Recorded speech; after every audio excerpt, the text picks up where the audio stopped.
Just a nurse. That's what Dr. Pierce called her in the break room on her third week at St. Michael's, and the way he said it made the fluorescent light seem too bright.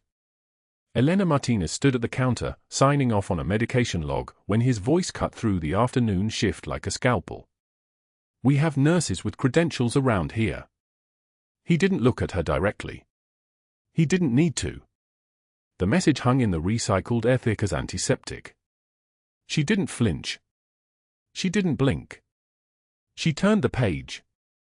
What Dr. Pierce didn't know was that the woman in the navy scrubs with the steady hands and the slight scar near her hairline had carried a man through 200 yards of gunfire in Tikrit. What he couldn't see was the faded 332nd Air Expeditionary wing patch sewn into the lining of her jacket, blue and gold thread against black fabric, tucked beneath clothes that were meant to be invisible.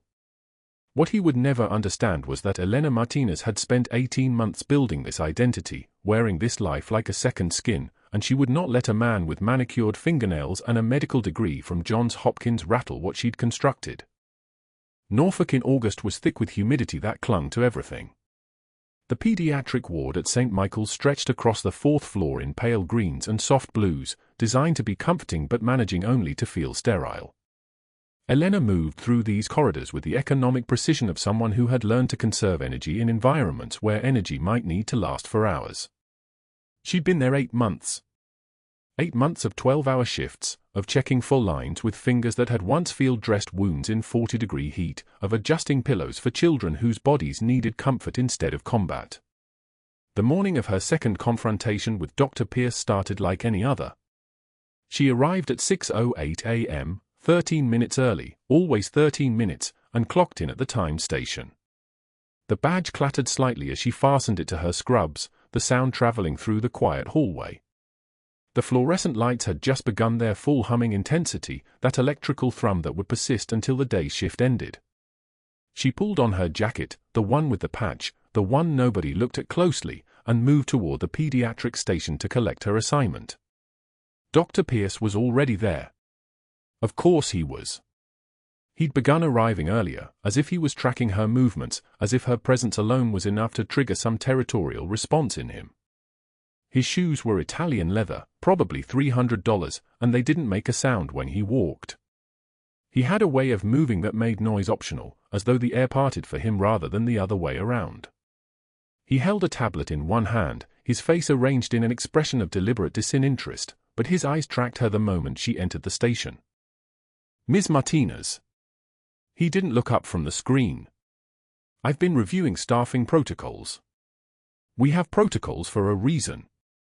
Elena pulled up the patient list on her assigned monitor. Of course, Dr. Pierce. Your previous institution. He paused, still not looking at her. I had an interesting conversation with someone from HR. They were surprised I didn't already know about the narcotics discrepancy. The room didn't change. The monitors continued their rhythmic beeping. A child somewhere down the hall cried softly, and a nurse's aide moved past with a tray of breakfast trays. But something had shifted, something quiet and dangerous, like pressure building behind a dam. Elena's jaw tightened, just barely, just enough that if someone had been watching closely, they might have noticed the muscle work at the hinge of her jaw. Her hands remained perfectly steady as she logged into the system. I'm sorry you were misinformed, Doctor. Was I? He finally glanced at her, and there was something predatory in the way his eyes moved across her face, cataloguing, assessing, looking for weakness the way a surgeon looks for a vulnerable vein.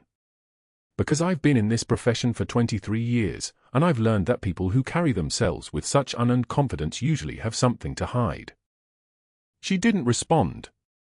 She pulled up the vitals on her first patient of the day, 8-year-old Marcus Chen, pneumonia, on day 4 of antibiotics, improving steadily. The chart filled the screen in clean, readable data. Numbers and facts and clinical observations. Things that couldn't lie. Dr. Pierce waited for her to say something. She could feel it, the way he was waiting, the way he'd arranged this moment so that her silence would feel like admission. When nothing came, he made a small sound, something between a laugh and a sigh, and turned his attention back to his tablet. Let me be clear about the standard here, he said, speaking to no one in particular now, his voice pitched to carry down the hallway, toward the other staff members who were beginning to filter in for shift change. Confidence is earned, not assumed. Not brought in from whatever bottom-tier facility will hire anyone with a pulse and a license. Elena stood and moved toward the first patient room. She could sense the attention in the station shifting, the way people suddenly became very interested in their computers, the way conversations that had been happening a moment before stopped completely. The social architecture of the hospital was built on patterns and hierarchies, and Dr. Pierce had just announced his version of the pattern, his version of the hierarchy. She was at the bottom of it. What Dr. Pierce didn't know, what he would never know unless someone told him, and no one would, was that Elena had been briefed by the Defense Intelligence Agency. Her assignment had come from a liaison officer who'd driven up to her apartment in Alexandria in a government sedan with tinted windows. The mission parameters were clear: monitor Air Force Colonel James Barrett's family after threats surfaced from an Iraqi insurgent cell he'd dismantled in Tikrit. The cell had made specific references to his children, to his routines, to Norfolk Naval Station where his security clearance connected him to classified defense initiatives. Elena was Captain Elena Martinez, Bronze Star recipient, decorated medic, 8 years of active service, 2 tours in theater. She was trained in tactical assessment, threat identification, and close protection. She had held lives in her hands while insurgent fire churned the ground around her. She had done things in the dark that would make a man like Pierce understand exactly how far below her he actually was. But that rank, that medal, that patch, they were all locked away. Hidden. Useless. For the next 6 months, maybe longer, she was supposed to be no one. Just a nurse. Just a woman with steady hands and no credentials worth mentioning. She had carried Colonel Barrett through 200 yards of gunfire. His convoy had been hit outside Fallujah, RPGs and automatic weapons fire coming from the south and west. 3 soldiers down, the colonel among them, his right leg shattered at the femur. She'd grabbed him under the arms, his body maybe 190 pounds of dead weight, and she'd moved. Not run. Moved. With purpose. With speed. With the kind of terrifying fluid precision that comes from training that never stops, from muscle memory that overrides pain and fear and the overwhelming urge to stay down. The colonel had been conscious for part of it.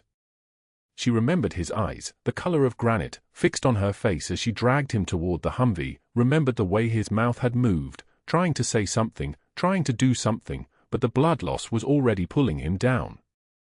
She'd gotten him to the medical tent. She'd applied tourniquet technique, established for access with a 16-gauge needle, initiated massive transfusion protocol. He'd survived. 3 months later, he'd returned to full duty. He had never seen her face. The image of her had existed only in the chaos of that moment, in the adrenaline and the noise and the overwhelming sensory flood of combat. She was a shape, a voice, hands moving with impossible competence. Not a person. Not someone with a name and a history and a reason for being there. Now she was in his city. In his hospital. Watching his family. Elena entered the room where Marcus Chen was waiting. The boy was thin, his chest working harder than it should, though the antibiotics were doing their job. His mother sat in the plastic chair beside the bed, looking the way parents always looked, caught between hope and exhaustion, running calculations of treatment outcomes and time missed from work. "Good morning, Mrs. Chen. How's Marcus feeling today?" "Better," the woman said immediately. "He slept most of the night." Elena nodded and began her assessment. Temperature. Pulse. Respiration. Oxygen saturation. The normal metrics of observation and care. She placed her stethoscope against the boy's chest and listened to his lungs, hearing the subtle crackle that was already beginning to clear. The fever was down 0.5 degree from yesterday. The white blood cell count had dropped from the chart. Everything was moving in the right direction. "You're doing great, buddy," she told Marcus, and the boy managed a small smile. This was what she was here for. Not the patch, not the rank, not the classified briefing. This, the small moment of someone improving, of someone healing, of a child who would probably grow up never knowing that his parents' family had been marked for targeting by people who understood only violence and revenge. By the time Elena finished her morning rounds, Dr. Pierce had already found his audience. She could hear him in the hallway, speaking to two of the senior nurses about maintaining professional standards and the importance of institutional credibility. She could hear the particular tone he used, sympathetic and confidential, like he was sharing a burden, like he was concerned, like he was the only one who understood how serious this was. What that was, she didn't say aloud. He never did. He didn't have to. The whisper campaign worked best when it was distributed, when it became part of the air people breathed, when it became something they thought they'd discovered themselves rather than something they'd been told. Elena pulled out the medication cart and began preparing the 11 a.m. doses. Her hands moved with automatic precision, each vial checked, each injection prepared exactly according to protocol. Her notebook sat in her pocket, the one where she logged observations, not medical observations, though those filled her charts. The other observations. The patterns of threat assessment. The things that might matter in 6 months when her mission concluded and she could finally step out of this skin. One of the junior nurses, a woman named Sarah who had been friendly for the first week before abruptly becoming distant, passed by without acknowledging her. Elena didn't look up. She didn't let her focus waver. She simply continued her work, the medications lined up in precise rows, each one labeled, each one documented, each one exactly where it needed to be. It wasn't a request. It was a command, the command she'd given herself 8 months ago. Do your job. Keep your mouth shut. Don't give them anything they can use against you. Don't let them see that any of this matters. The stretcher rolled through the automatic doors at 6:27 a.m., wheels squeaking against the polished floor like a small animal in distress. Sophia Barrett lay beneath a thin hospital blanket, her ribs visible beneath her nightgown, her skin the color of old newspaper. 6 days. That's how long the 10-year-old had refused to eat anything, not applesauce, not chocolate milk, not even the vanilla pudding that most kids couldn't resist. 3 hospitals. 12 different doctors. All of them stumped. Colonel James Barrett walked beside the stretcher with the rigid posture of a man trained to endure anything, his flight suit still creased from yesterday's urgent drive up from Joint Base Langley Eustis. His jaw was set the way military men's jaws become set when they've learned that worry changes nothing. Elena watched from the nurse's station as the admissions coordinator guided them toward Pediatric Ward B. The colonel's eyes moved across the room with the systematic precision of someone conducting a tactical assessment, exits, staff positions, potential threats. 12 years as an Air Force pilot meant you never stopped scanning. Never stopped evaluating. Elena had been restocking supply carts when the admission came through. She'd read the transfer notes during shift change, progressive anorexia, 6-day duration, temperature stable at 98.6, no reported abdominal pain, no vomiting, no diarrhea.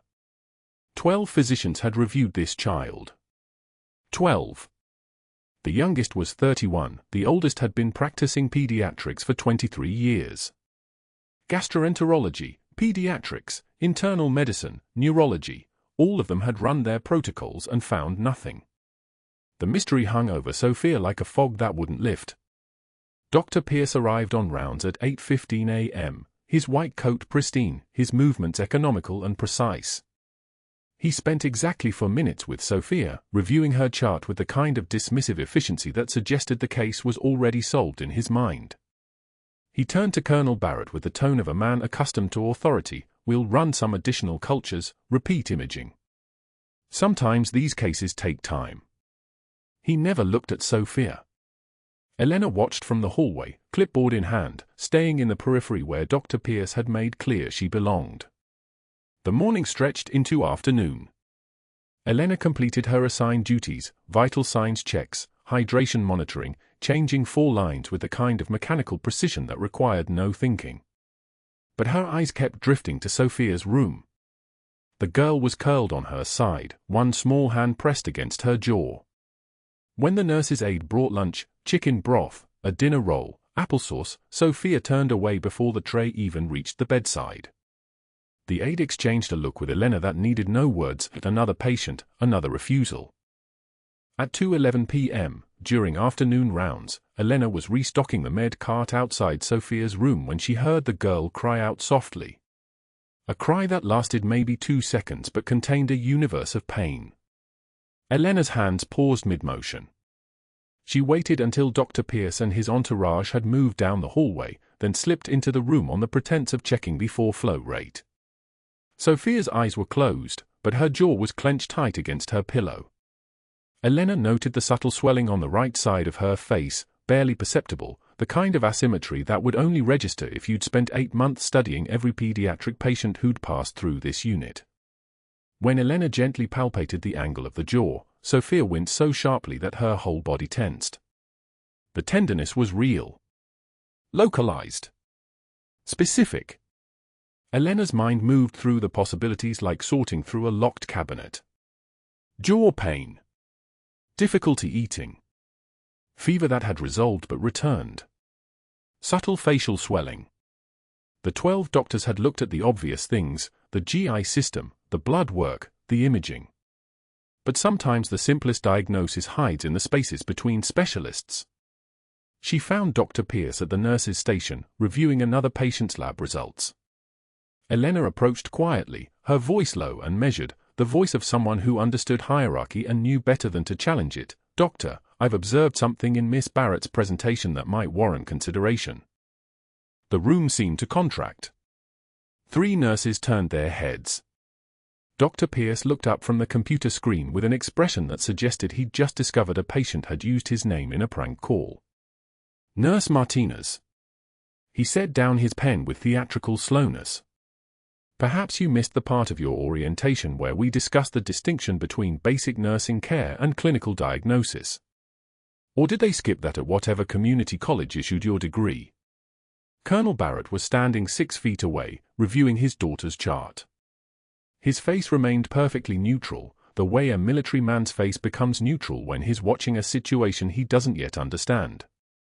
Elena kept her eyes on Dr. Pierce's face, not allowing herself to react to the insult the way her body wanted to, the heat rising in her chest, the sharp intake of breath, the automatic defensive crouch that muscle memory wanted to pull her into. Instead, she stood very still. Her hands remained at her sides, perfectly steady. The only thing that changed was the almost imperceptible tightening of her jaw, a single muscle working beneath the skin for less than a second. "I'm aware of my scope of practice, Doctor."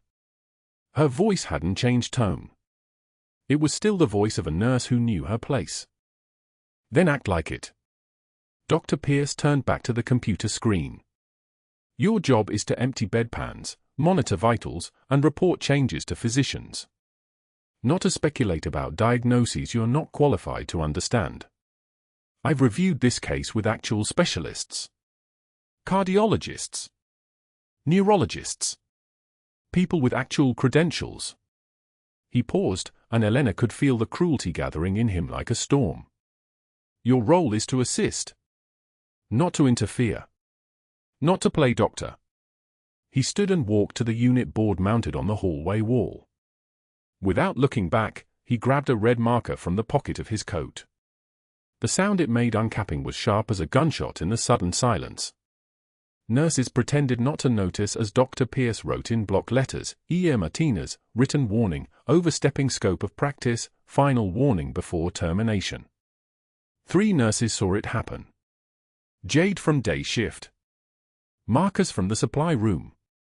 And Sarah Chen, the charge nurse, who made a small sound in her throat that might have been sympathy or might have been the sound of someone distancing themselves from contamination. Dr. Pierce capped the marker and walked away, his footsteps echoing down the hallway with the confidence of a man who'd just established dominance in a room. Elena stood motionless for 3 seconds. Then she walked back to the med cart and continued her work. Her hands were perfectly steady as she loaded supplies into the cabinet, the 4 bags arranged with mathematical precision, the labels all facing the same direction. She didn't allow her face to show anything, not anger, not humiliation, not the particular brand of exhaustion that came from being systematically erased in front of witnesses. At 12:41 p.m., Elena entered the break room with her lunch bag, a turkey sandwich, a container of grapes, a bottle of water she'd brought from home. The room had 7 people in it. Jade was sitting in the corner scrolling through her phone. 2 respiratory therapists were discussing a patient's ventilator settings. Sarah Chen was at the microwave, heating up yesterday's leftover pad thai. Marcus was reading a paperback thriller. Elena sat down at the small table by the window and unwrapped her sandwich. She could feel the shift in air pressure before anything else changed. The kind of shift that happened when a space collective decided something without words. Jade stood up first, grabbed her half-eaten yogurt and her phone and walked out. She didn't say goodbye mid-thought, she simply left, her chair scraping against the tile floor loud enough that everyone heard it. The respiratory therapists exchanged a glance and followed within 30 seconds, both of them suddenly remembering things they needed to do elsewhere. Sarah pulled her container from the microwave and left without making eye contact, though Elena caught the small flinch in her shoulders as she passed the table. Marcus lasted longest, almost a full minute. He stared at his book with the intensity of someone who'd never been more interested in anything in his entire life. Then he closed it, marked his page, stood up, and walked out with his coffee, offering Elena no acknowledgement at all. The fluorescent lights hummed above her head. A refrigerator somewhere in the kitchen section made a mechanical sound, then silence. Elena sat alone in a room that had contained other people 60 seconds before, and she unwrapped her sandwich with the kind of slow, deliberate precision that suggested she was the most relaxed person who'd ever existed. Her hands didn't tremble. They didn't shake or quiver or show any sign of the thing that was happening beneath her skin, that particular brand of controlled fury that had been trained into her through 14 weeks of basic training and 2 tours of duty in a combat zone. The trembling wasn't fear. The trembling was restraint. It was the effort of not standing up and walking out forever, not slamming a fist through the wall, not screaming the truth that Dr. Pierce had buried so effectively it was starting to feel less like truth and more like a story she'd once heard about someone else's life. She ate her sandwich. She drank her water. She stared at the wall where motivational posters suggested things like teamwork makes the dream work and compassion heals, and she felt her jaw tighten almost imperceptibly, just for a moment, just enough that the muscle beneath her skin worked visible, then stopped. By evening shift, whispers had spread through the unit like smoke. Elena overheard snippets while she was restocking the supply room. Dr. Pierce had told the charge nurse that Elena was fired from her previous hospital for stealing narcotics. That her references were questionable. That she was, in his professional assessment, unstable and untrustworthy. 2 techs were discussing it outside the medication room, their voices pitched low but audible. Elena continued organizing supplies. Gauze pads in 1 stack. Sterile gloves in another. Everything in its place. Everything exactly where it belonged. The whispers didn't change her face. Didn't change her hands. Didn't change anything at all except the particular brand of isolation that began to calcify around her like a permanent thing. Sophia's condition worsened over the next 48 hours. Her temperature climbed to 101.3 by midnight. She refused all food. The subtle swelling Elena had noticed on the right side of her face seemed to intensify, though no one else mentioned it. Dr. Pierce ordered more cultures, more blood work, more of everything except the right answer. But that wasn't the worst part. The worst part was what happened during the night shift, when Elena was performing her actual mission, checking security logs for any unusual visitors near the Barrett family room, monitoring the hallway for potential threats from the Iraqi insurgent cell that had made credible threats against Colonel Barrett after he'd dismantled their operations in Tikrit 3 years prior. Military intelligence had placed her here 8 months ago under the cover of a nursing position, and Elena's real job wasn't to diagnose children. It was to protect them. She was updating an encrypted report on a secure device hidden in her scrub pocket when she heard Sophia cry out. Not the small wince from before. This was different. This was distress. Elena was in the room in 6 seconds. Sophia was sitting up, her hand pressed against the right side of her neck, her breathing labored and audible from across the room. The sound of air moving through a partially obstructed passage was unmistakable to anyone trained to hear it. Elena checked the oxygen saturation monitor, 92% and dropping. The child's lips were taking on a dusky hue. The right side of her neck was visibly swollen now, the asymmetry Elena had noticed before transformed into something undeniable. A retropharyngeal abscess. A collection of infected fluid pressing against Sophia's airway. Exactly what 12 doctors had missed. The room suddenly felt smaller than it had seconds before, the space collapsing around the simple fact of a child who couldn't breathe. Elena pressed the call button. Once. Twice. Her voice into the intercom was calm and precise, the voice of someone who'd trained for moments exactly like this. We need a rapid response to room 412. Possible airway compromise. Get the attending and page Dr. Pierce. Now. But even as she spoke into the intercom, Elena was already moving. Sophia's fever climbed through the night like a slow countdown. By hour 36, her temperature had crossed 101.3 degrees and refused to retreat. Elena checked the monitors during evening rounds, reading the vital signs the way other people read headlines, fast, comprehensive, looking for the story underneath. The child lay in the pediatric bed with her face swollen slightly along the right jaw, her breathing shallow and effortful, each inhale a visible effort that shouldn't have been necessary for a 10-year-old girl. Sophia hadn't eaten solid food in 48 hours. She'd rejected applesauce, gelatin, chicken broth, ice cream, everything. The child barely spoke now, communicating in whispers and head shakes, her eyes tracking movement in the room with the dull awareness of someone running on fumes.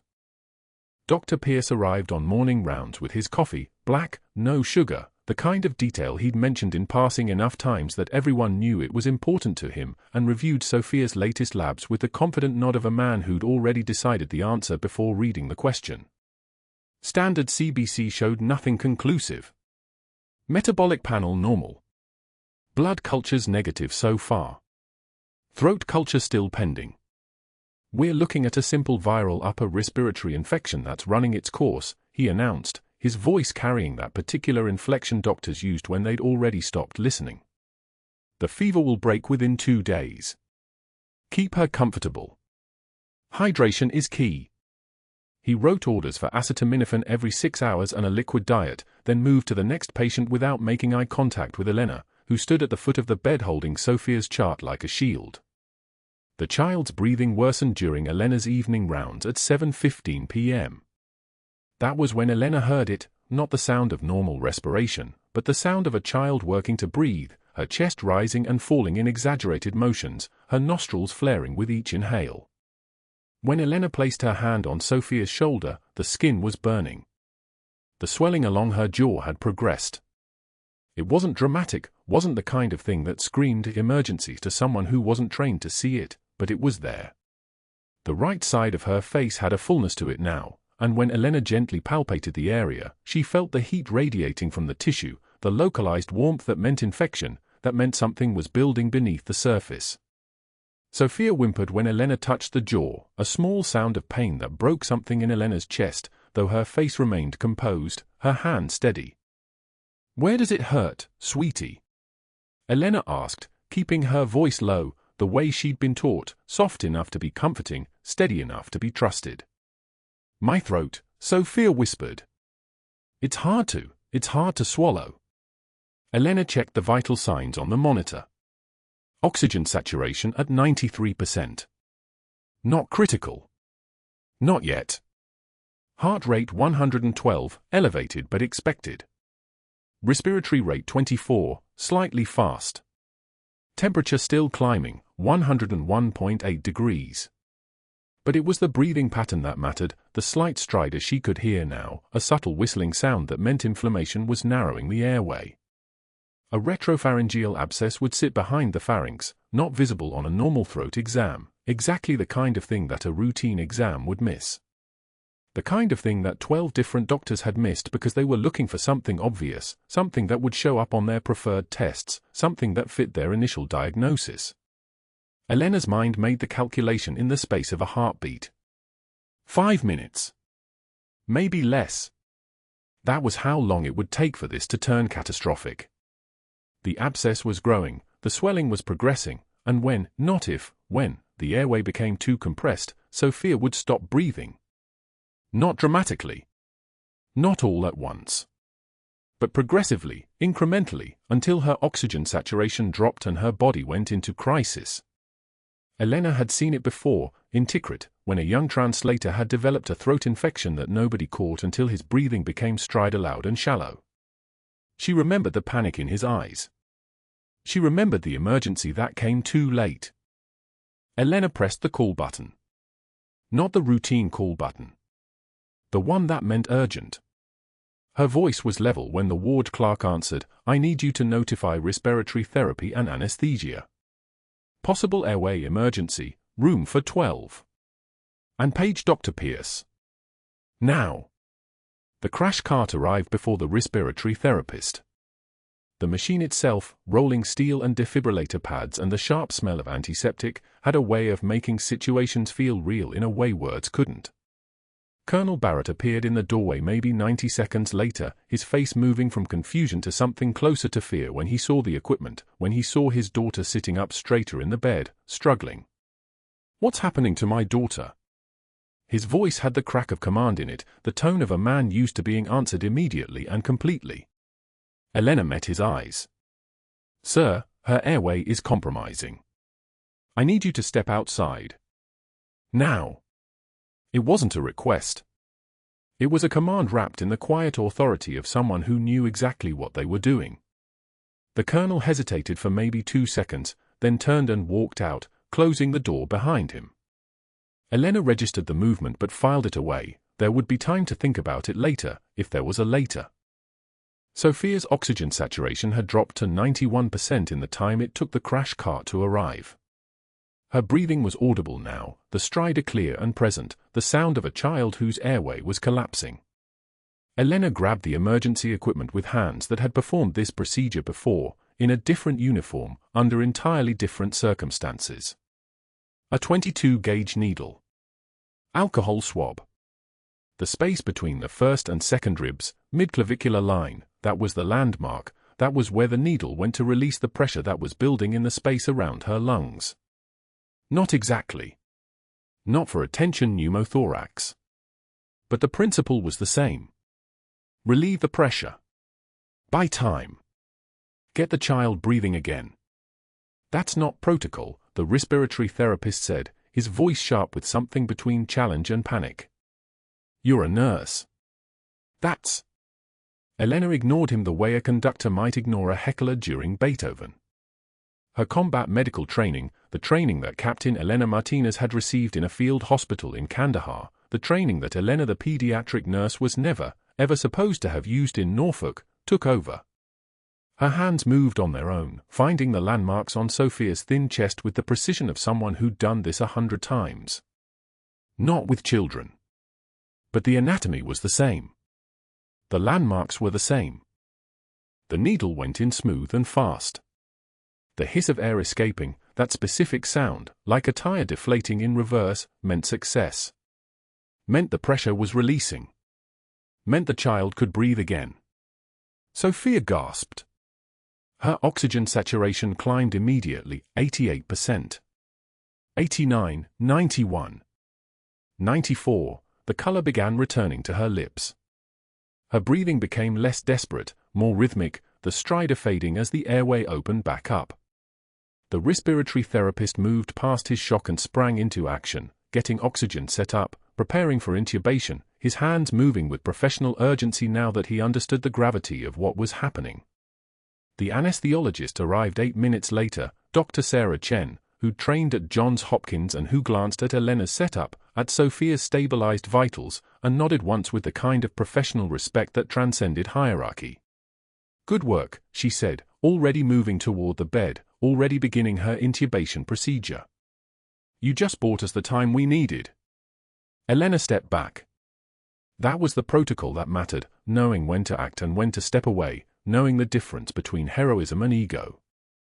The child's airway was secured properly now, the endotracheal tube placed with the smooth efficiency of someone who'd done it thousands of times. Sophia was already being moved to surgery, the abscess waiting for emergency drainage, the infection waiting to be treated by someone with the authority to cut and drain and clean away the source. Dr. Pierce arrived 20 minutes later, his scrubs wrinkled, his coffee breath announcing him before his voice did. He reviewed what happened, the chart, the vital signs, Elena's intervention, and his face went through a progression. First confusion. Then understanding. Then something darker, something that looked like rage being carefully compressed into professional concern. "You performed an invasive procedure without authorization," he said. His voice was very quiet. Very cold. The kind of quiet that made the monitors sound louder, made the fluorescent light seem to buzz with more intensity. Elena met his eyes. The child was coding. "You're a nurse." His jaw tightened. "Not a doctor. Not even a paramedic. Just a nurse. And you just performed a procedure that, had it gone wrong by even a millimeter, would have collapsed her remaining lung capacity and killed her on that bed. But it didn't." Elena's voice remained level. Composed. "She's breathing. You just ended your career." He turned away, already pulling out his phone, already scrolling through his contacts with the focused intensity of someone who decided on his next move and would see it through no matter the collateral damage. Elena watched him step into the hallway, watched his shoulders tense as he made the first call. Then the second. Then the third. By the time the sun came up, the wheels were in motion, calls to board members who golfed with him, to the hospital's credentialing office, to an external investigator he'd used before. He requested a full audit of Elena's credentials, framing her life-saving action as reckless endangerment that coincidentally worked, the kind of miracle that happened occasionally when you broke every rule and gambled with a child's life. But that wasn't the worst part.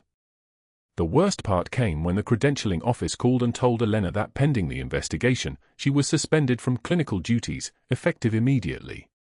That her future at St. Michael's was now in the hands of people who'd never met her, who were reading Dr. Pierce's version of events, who were seeing a nurse who'd overstepped her authority and gotten lucky instead of a medic who'd saved a child's life.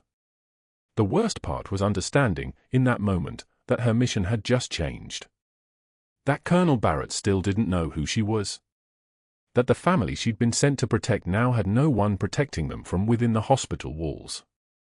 That 18 months of careful, invisible work had just been dismantled by one doctor's jealousy and one child's abscess. The worst part was knowing she had to smile and nod and accept the suspension while her mind was already calculating her next move, because true heroism isn't what you do when the world is watching. It's what you do when you've lost everything and the stakes are still on the table. By morning, Sophia's abscess had been drained. The surgical team confirmed the diagnosis that 12 doctors had missed, a retropharyngeal abscess compressing her airway, the kind of thing that kills children if it perforates into the mediastinum. The girl was eating applesauce now. Small spoonfuls, but eating. Her father sat beside her bed, watching her with an intensity that suggested he'd already calculated how close he'd come to losing her. Elena knew that look. She'd seen it in the mirror after Tikrit. The pediatric floor hummed with its usual morning rhythm, cardiac monitors beeping their steady reassurance, for pumps clicking through their intervals, the distant sound of the pharmacy pneumatic tube system whooshing medications through the walls. Elena moved through her assigned duties on the third floor, 2 levels below Sophia's recovery room. Dr. Pierce had already reassigned her to a different unit before the child even woke from anesthesia. Professional distance. Plausible deniability. What Elena didn't see was Dr. Pierce in his office at 6:22 a.m., phone pressed to his ear, his voice smooth as surgical silk. "Michael, it's Pierce. We need to talk about the credentials verification on one of our nursing staff." His network activated like a military operation, because Dr. Pierce understood networks. He'd spent 20 years cultivating them. 2 board members owed him favors from hospital politics stretching back to funding disputes and departmental realignments. A phone call here. A coffee meeting there. She performed an unsupervised procedure on a pediatric patient without proper authorization. "I'm concerned about liability exposure." His concern wasn't about liability. It was about a nurse who'd made him look incompetent in front of a full-bird colonel. The investigative machinery he set in motion was elegant in its simplicity. That same morning, a formal inquiry was submitted to the hospital's credentialing office, irregularities noted in background verification for nurse Elena Martinez. References require follow-up verification. Previous employment history contains gaps requiring clarification. Nothing accusatory. Nothing inflammatory. Just reasonable administrative prudence. By noon, the investigator, a retired FBI consultant named Holloway who worked on contract for the hospital's risk management, began making calls. Elena's listed references were intelligence cover stories, constructed by military handlers with operational-level precision. They were airtight. But airtight cover stories aren't perfect duplicates. When Holloway called the St. Catherine's Medical Center in San Antonio where Elena allegedly worked for 3 years, the reference coordinator found a small inconsistency in the employment dates. Nothing major. A 3-week gap in the records. When he called the clinic in Seattle, the phone number had changed ownership twice in the past 5 years. The web of small discrepancies began to form a pattern, not of incompetence, but of fabrication. Dr. Pierce sat across from the hospital administrator and the general counsel on Wednesday morning, his presentation meticulous. He didn't mention that Elena had saved his patient's life.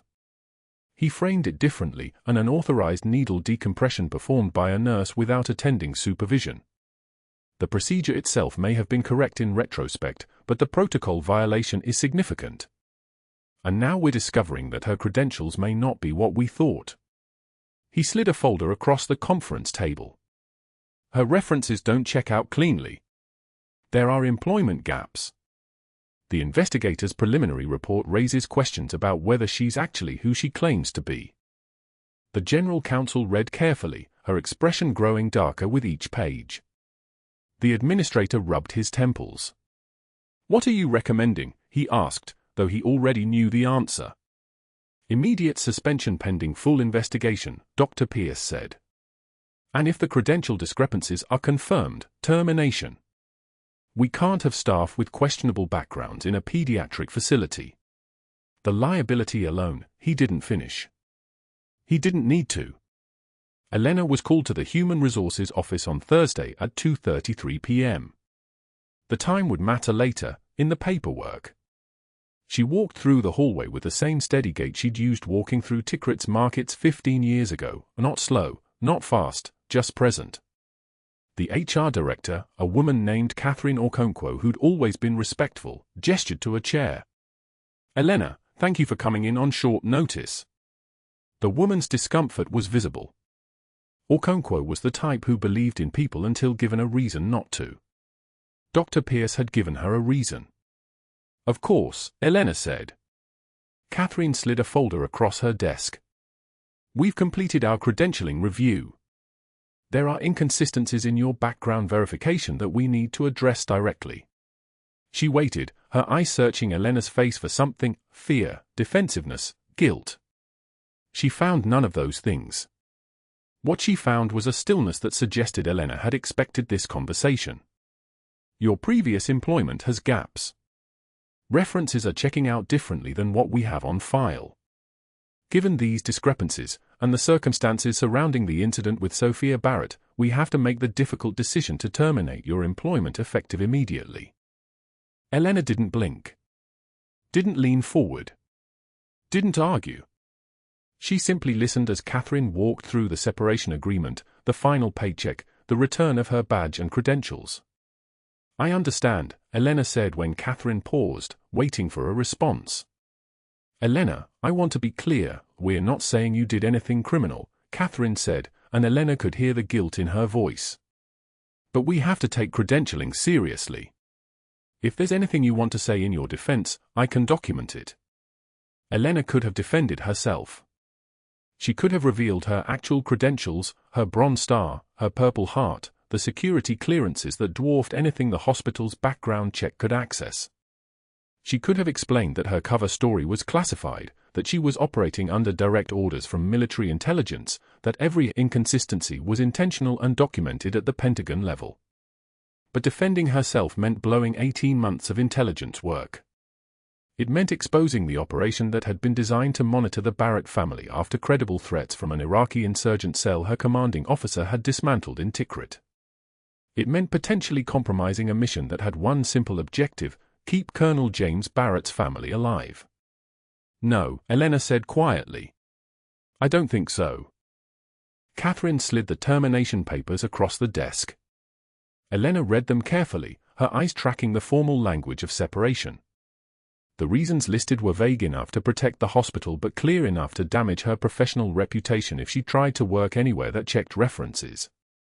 She signed each page with careful, even handwriting. The pen she used was the same one she'd always carried, a simple black zebra, nothing distinctive, nothing memorable. That evening, Elena walked to the hospital's laundry facility on the basement level. The institutional washers hummed in their rows, their cycles running on timers. She carried her scrubs in a canvas bag, the blue tops, the blue pants, the jacket with the 332nd Air Expeditionary wing patch sewn into the lining where no one would see it unless they were looking for something that wasn't supposed to be there. The fabric still held the faint smell of antiseptic. It always would. She folded each piece methodically. Military training made even this a ritual of precision. The tops, the pants, the white undershirt. Each fold deliberate. Each corner sharp. The laundry room's fluorescent lights cast everything in a pale, institutional glow. She was alone. The evening shift had finished their loads hours ago. It was just her and the soft mechanical sounds of the machine cycling through their rinse phases. This was mission failure. Not because Sophia had died. The child would live, would eat normally, would grow up without knowing how close she'd come to septic shock and endotracheal intubation. Mission failure because Elena's assignment had been to provide protective monitoring for the Barrett family from a distance. Being inside the hospital, moving through their world, noting threats, staying invisible. Now she was outside. Now she had no access. Now the Iraqi intelligence contacts they'd been monitoring through NSA feeds had no reason to believe the threat had been neutralized. Colonel Barrett's family was vulnerable again. Elena placed the folded scrubs on the counter. Her hands remained perfectly steady. Her jaw clenched, once, a barely perceptible tightening of muscle beneath her skin. For 3 seconds longer than a normal blink, she closed her eyes. When she opened them again, there was nothing different about her expression. Nothing broken. Nothing revealing. But that wasn't the worst part. The worst part was that she'd just walked away from a patient she'd sworn to protect, from a mission that had been months in the planning, from the only family she'd been assigned to keep alive. And she'd done it because revealing who she actually was would compromise everything.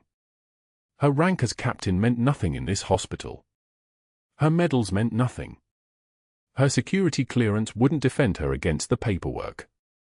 Her order to protect the Barretts meant nothing against Dr. Pierce's phone calls and his network of favors and his systematic destruction of everything she'd built to get close enough to keep them safe. She turned off the laundry room lights.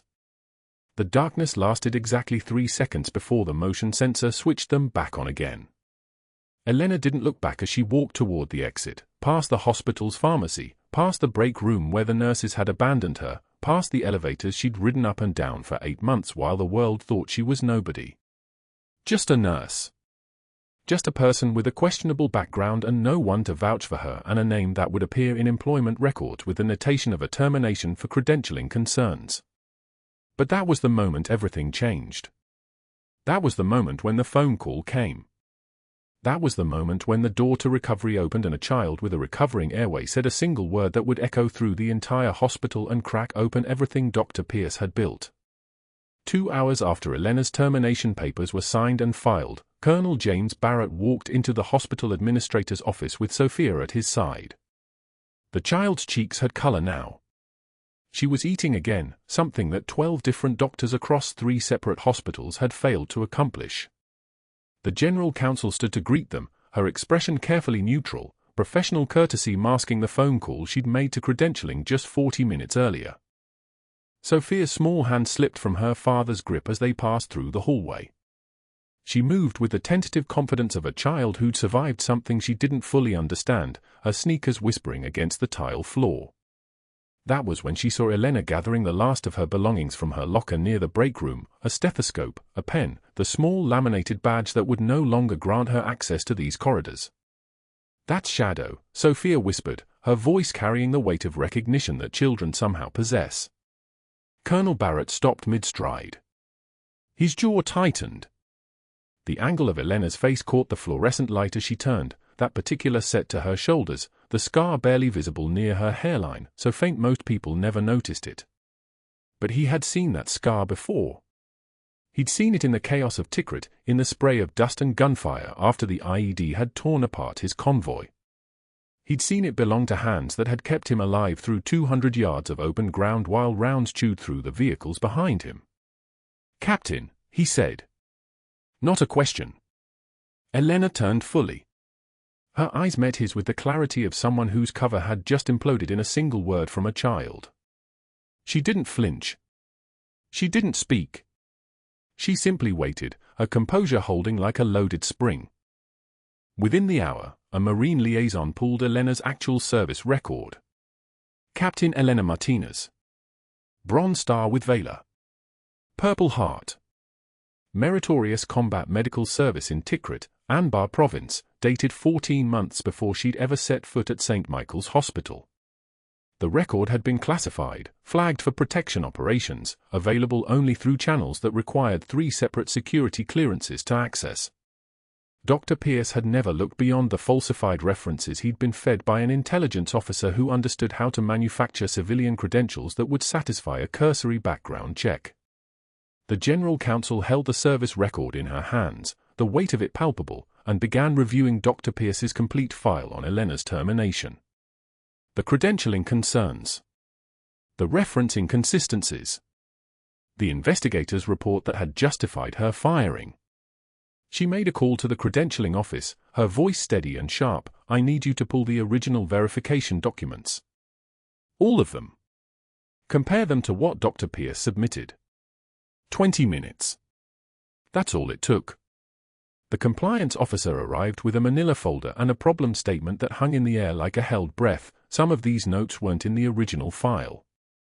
They appear to have been added after initial review. Backdated. Timestamps that didn't align with the dates written on the forms.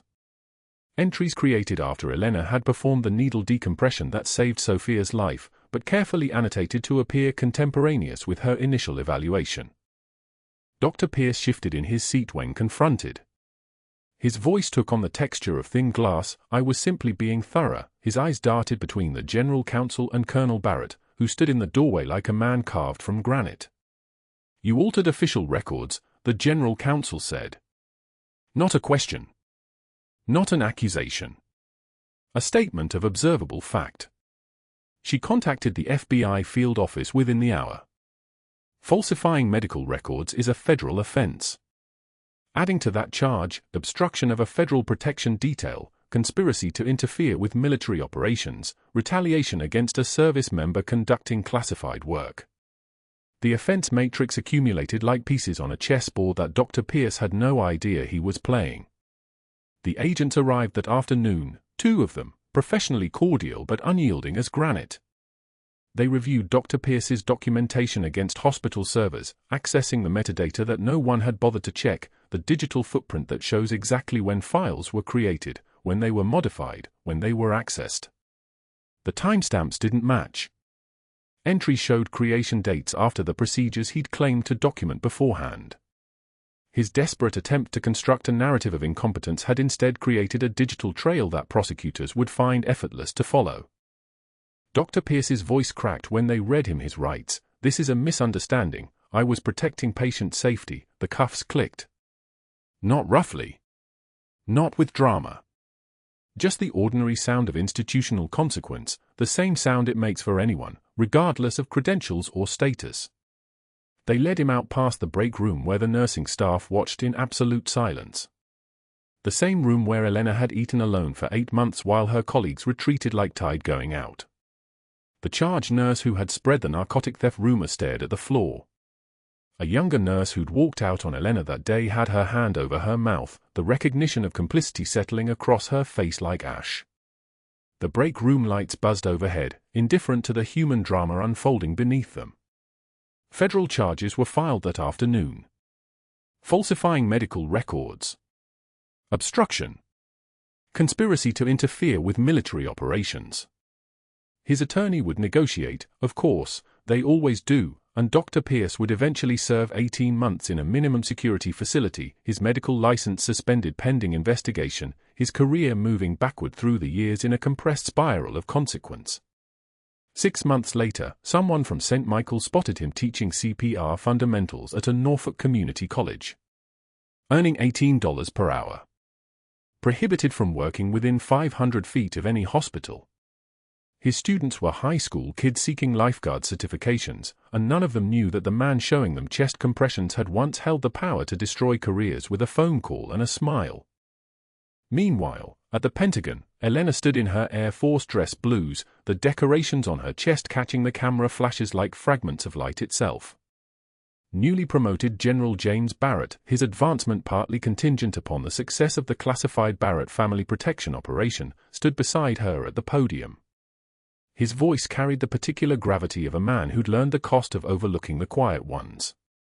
Captain Elena Martinez saved my life in Tikrit, he began, and the room went very quiet. She carried me through 200 yards of open ground while rounds were seeking anything that moved. And 14 months ago, she saved my daughter's life at St. Michael's Hospital while being publicly humiliated by someone who had no idea what he was standing next to. General Barrett's eyes were steady. She endured attacks on her character without breaking cover, without defending herself, because the mission mattered more than her reputation. That is not just bravery. That is the definition of honor. The citation was red. Bronze Star with Valor. Purple Heart. Commendation for exceptional service under fire and under duress. Sophia stood beside her father, healthy and eating a chocolate chip cookie with the casual confidence of a child who'd been saved and knew it. Elena accepted the medal without tremor, her composure unchanged, though her eyes held something that cameras would struggle to capture, the particular relief of someone whose secret had finally been permitted to become public. Your next assignment, the Pentagon official said, is combat hospital rotation in Ramstein, Germany. Effective in 60 days. When it was over, when the ceremony had concluded and the handshakes had been completed, Sophia hugged Elena with the unself-conscious intensity that only children possess. She whispered something into Elena's shoulder, "Thank you, Shadow." The call sign that had belonged to her father's nightmares for 14 months, the ghost that had pulled him through survival, the name of the medic he'd never been able to thank. Elena knelt to the child's level, and when she spoke, her voice had dropped an octave from the deferential nurse who'd walked these halls. It was the voice of someone who'd earned the right to command, "You're safe now, Sophia. That's all that matters. That's all I ever wanted." As Elena prepared to leave for Germany, she passed St. Michael's one final time. Through the window, she saw the break room. The unit board where her name had been written in red. The hallway where she'd stood alone with her composure intact while the machinery of institutional power had tried to crush her. She didn't stop. She didn't pause. Her hands were steady on the wheel, the way they'd always been steady when everything else was breaking apart. The drive to Norfolk International took 43 minutes. The flight to Germany took 8 hours and 20 minutes. True heroism is what you do when the world stops watching. Elena sat in the window seat as the aircraft lifted through clouds the color of battleship steel, and for the first time in 14 months, she allowed herself to breathe like someone whose mission was finally complete. If you've ever been underestimated by someone in power, if you've ever been isolated for speaking truth, please like this video and subscribe. Share Elena's story with someone who needs to know that the quiet ones might just be the strongest among us. And comment below, have you ever judged someone only to find out you were dead wrong?